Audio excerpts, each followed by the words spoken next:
I'm Katerina, and I am joined today by Shalise from Canine. Oh my goodness, I lost one of my lower thirds here. Forgive me, Shalise, but from Canine Behaviour, correct? Fort St. John Canine Behaviour. Yes. And you work with dogs almost every day. It sounds like we were just having this really cool conversation about how no two dogs are the same. I am so interested to know, like, what inspired you to start a canine business here in Fort St. John? Hi, Canada. So what inspired me to start this business was, as most people, working with my own dog. So my childhood dog struggled a lot with possessiveness, and we had a lot of dog fights in our home, and it was a stressful time. And at the time, there was a lot of mainstream dog training, and none of it just felt right. I felt like I wasn't having a good connection with my dog when I was using some of these methods. And so we utilized, keeping the dog separated. As I got older, I left the house and I went to school to become a vet tech. I did a small program there on dog training, and I started understanding that there's other ways that we can work with our dogs and build relationships with them in a more positive manner. So I started digging deeper into this and working with my own dog and creating better training plans with her and building a life with her. From there, with that spark of interest, I took on another 2-year diploma just in canine behavior, just to understand how dogs work, how they think, how environment impacts everything we do with our dogs. And with that knowledge, I started seeing people while I was in practice working as a technician, people also having struggles with their dogs and not knowing where to go. And, we love our animals, but sometimes it's difficult when we see these behaviors popping up that we don't love. So I went further into creating a business and helping people build relationships with their dogs. I think it's also, like, as a pet owner, it's really difficult sometimes when you don't understand why your pet or your dog is doing something. And it's frustrating because you're like, how do I stop this? How do I help this? How do I, in a gentle way, or like, so the dog also feels safe.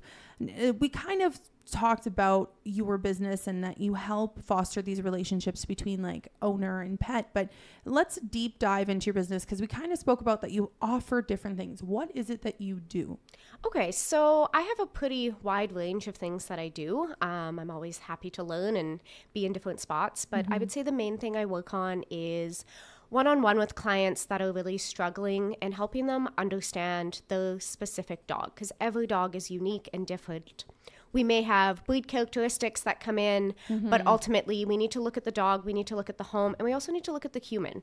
Where do they fit into that training plan? Because if it's not going to work for the human in the home, the training plan's not going to work. And at the end of the day, I believe we need to have a responsible relationship with our dog where respect goes both ways. Understanding our dogs, fulfilling their needs, and working together to build those plans. So I come into people's homes or they come to me, and we work on building a plan that fits their lifestyle, fits their dogs, and we build that plan together. I also offer classes, so group classes where dogs can come and they're in a slightly more distracting environment.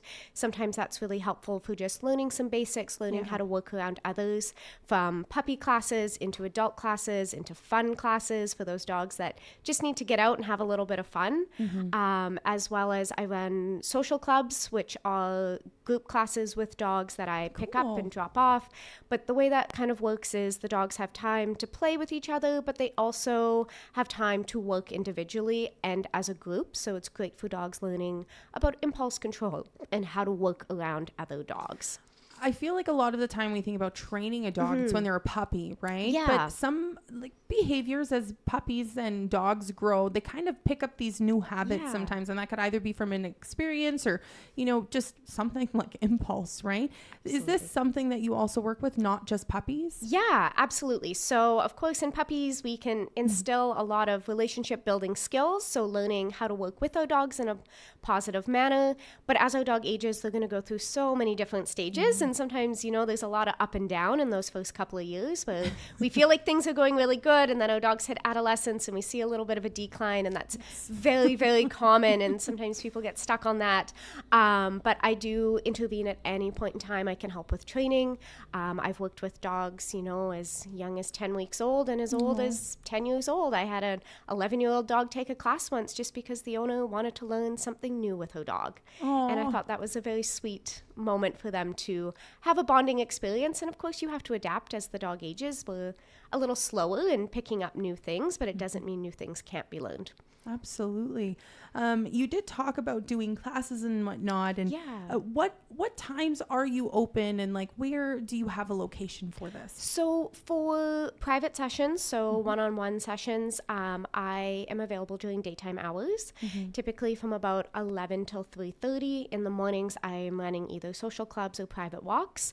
And then in the evenings is when I run most of my classes. So Tuesday, Wednesday, Thursday nights from 5:30 to 8:30 are typically my class times. Very cool. And these classes are for like all age puppies? Yeah, I keep depends. saying puppies, but dogs. Yeah, so there is individual classes for each thing. So I have 2 levels of puppy classes as well as 2 levels of obedience classes, and then a couple of fun classes sprinkled in there that are usually always changing just to offer a little bit of difference for people. Very cool. I asked if I could ask you this before the interview. What tip do you have, whether it be a new dog owner or maybe someone who has dogs already? What tip do you have for us? So I think the best thing is understanding your individual dog and knowing your dog and not comparing them to your neighbor's dog or the dog you see on social media, because every dog is going to be a little bit different. And making sure that we're fulfilling those needs for our dogs first before we get into behavior changes. So making sure we're getting adequate exercise, whether that's, physical, whether so walking or playing, or making sure we're mentally stimulated. A lot of our dogs are missing a lot of mental stimulation in their day where, we go off to work and we socialize and we talk to people all day. Our dogs are oftentimes, at home and waiting for us to reappear. And of course, they're excited to see us. So making sure we hit all of those moments with them and then working on building relationship with them. So not being you versus the dog, but you and the dog working together. You guys are going to win together and sometimes you guys are going to fail together, but looking at those mistakes and being able to grow from them and not think, oh, well, the dog can't learn this, so it's too difficult. Just going, how can I break this down and make it a little easier so we both understand what we're doing? You speak about mental stimulation for dogs, and I feel like that's something that I've never heard about, but it's something that, we should do. Like you talk to your dog. Is that what you mean when you say mental stimulation? So mental stimulation is anything that we're getting that brain working. So for some dogs, that's going to vary. For a lot of our working breed dogs, so a lot in this town, our border collies, our healers, our German shepherds, those dogs are really looking for a job. And when they don't have a job, sometimes they find their own job. And a self-employed dog doesn't always make the best choices. So mental stimulation can look like having them search for food. So depending on the dog, maybe that's digging through a box. Maybe that's going through a snuffle mat. Maybe that's using a puzzle. Maybe that's working for food, doing some tricks, doing some different small behaviors. And of course, this shouldn't be their entire meal. Food is a right, and they should have availability to that. But getting them to work a little bit can be very helpful. For some of our very smart dogs, using scent work or little games like that where they get to use that brain, they get to use some natural instinct, and they're just finding ways to keep themselves busy. This is all so cool. I have a little dog and he has such a big personality. Shalise, if someone wanted to get in contact with you, maybe they want to book a class or they need some, help, how can they get a hold of you? So I do have a website, and from that website, you can fill out a, contact form. You can also find me on Instagram. I try and share my day-to-day there. Of course, everything doesn't always get uploaded. My days are pretty full, but I try and upload, the private pets that I'm seeing, the classes, so people get an idea of what's going on there, as well as Facebook. Perfect. Thank you so much, Shalise. Yes, thank you. That was Shalise from FSJ Canine Behaviour. Join us next Thursday for the next edition of Vocal for Local.